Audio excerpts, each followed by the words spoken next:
What is the most paranormal or unexplained experience you've ever witnessed? My mother-in-law suffered with lupus for many years before she died. It was really tough on my wife, who had to forego so much of her life to take care of her. Just before the end, somebody had dropped into the hospital and left a budding rose for her on her bedside. My wife and I never figured out who it was, and nobody in the family ever claimed to have known about it. She was sent home from the hospital as the doctors had pretty well known she was a goner and they needed the beds. This was a public hospital in Chile. The rose, despite having been sitting there in water for a few days, still hadn't really bloomed. It was kind of slumped over in its vase. But my mother-in-law loved roses, so my wife left it on a table in our living room just outside her mom's bedroom. It looked almost like it was dead, and I debated throwing it away, but decided to leave it since it was a gift from whoever brought it. A few days later, she passed away in the ambulance on the way to hospital with a collapsed lung. It was around 2 a.m. My wife had gone with her to the hospital while I stayed home with our 1-year-old. My wife called me with the news around 3, and while I was on the phone with her, the baby woke up, so I went out into the kitchen to get him a bottle. When I was crossing back from the kitchen to the baby's room, I looked over to the rose on the table, and it had fully opened up and bloomed in just the hour since my wife left in the ambulance. I mean, it was completely open, a huge massive rose, probably the biggest I've ever seen. I was really freaked out and told my wife, "You're not going to believe this, but that rose just came to life. I mean, literally, it just fully bloomed." I was stunned.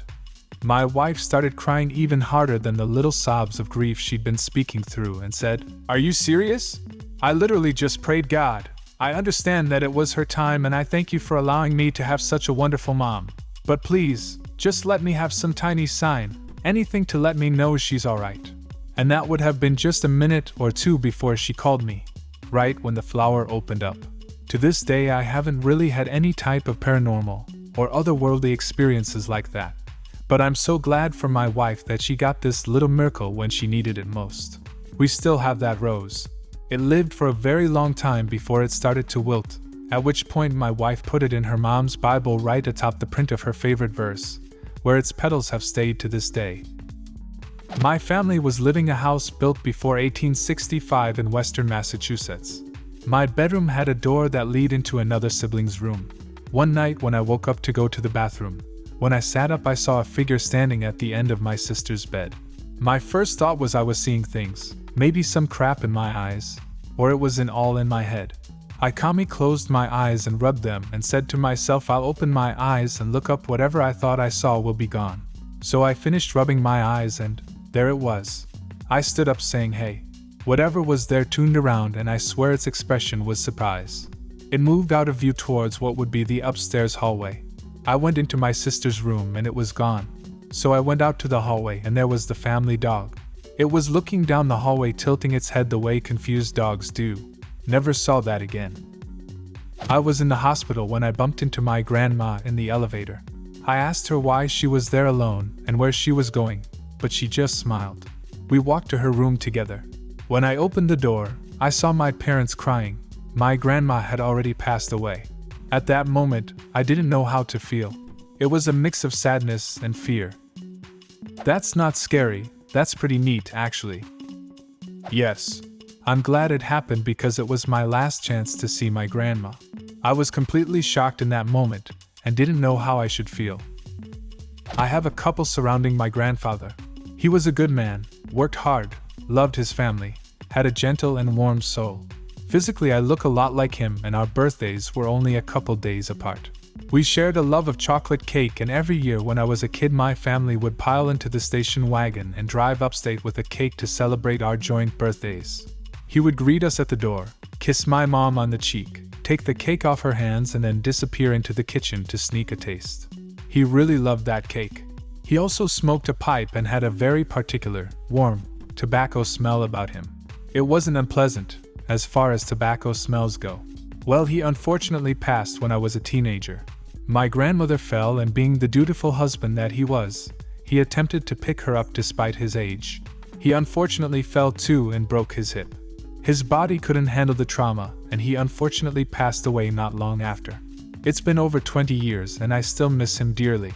Well, as for the paranormal stories, the first was the very next year when my mom was making that chocolate cake for my birthday. She begins to ice it when suddenly her whole house filled with the smell of pipe tobacco. Neither of my parents smoke a pipe, nor did any of our neighbors, not that we lived particularly close to anyone.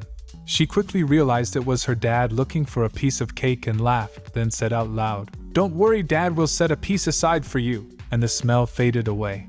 The next happened some years later. I had grown, moved out, and gotten married. It had been maybe 10 to 15 years since he passed. It was right around my birthday, and I came home from work one day to find a peculiar smell in the house. It was pipe tobacco. Neither I nor my wife smoke, and again, neither do any of our neighbors. No one had been in the house. We had a cantankerous German shepherd at the time who refused to let anyone in the house without first mauling their face off.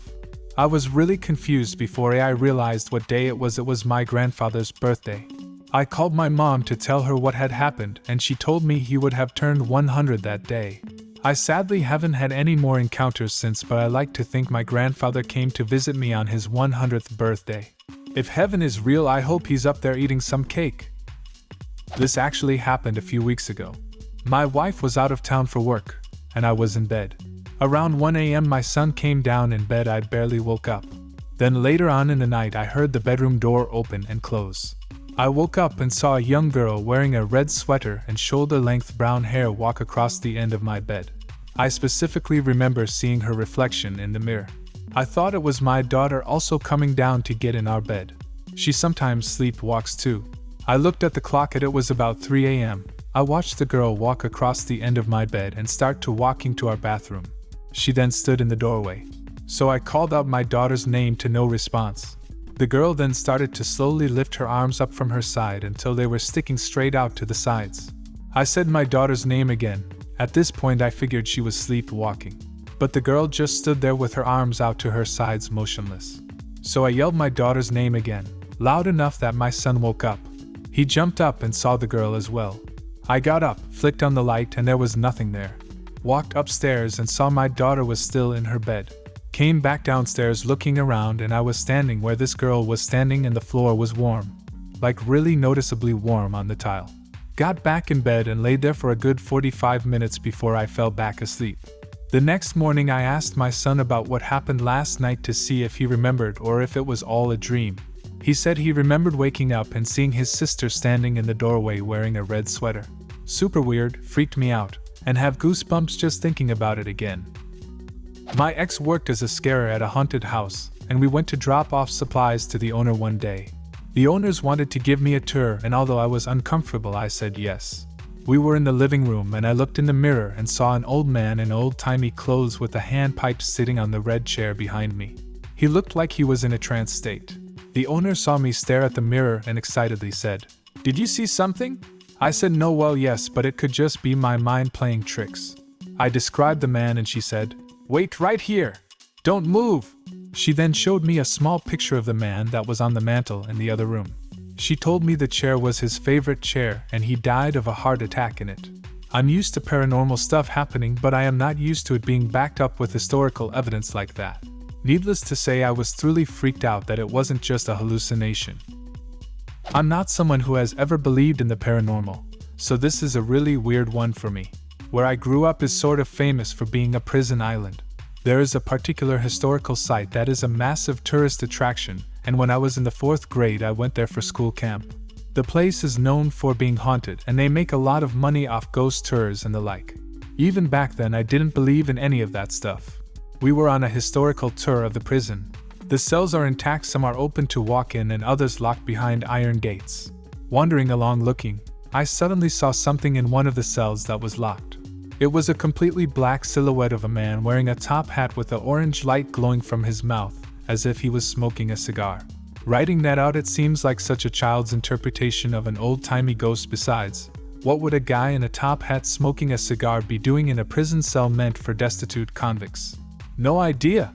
But as soon as I saw it, I ran ahead to my class group and dragged back a friend to ask if she could see it. She could and seemed as freaked out as me. We ran to get someone else, but our teacher told us to stop running around and get back with the group. Her and I have talked about it since then, and are both dead set on what we saw. She is not a believer either.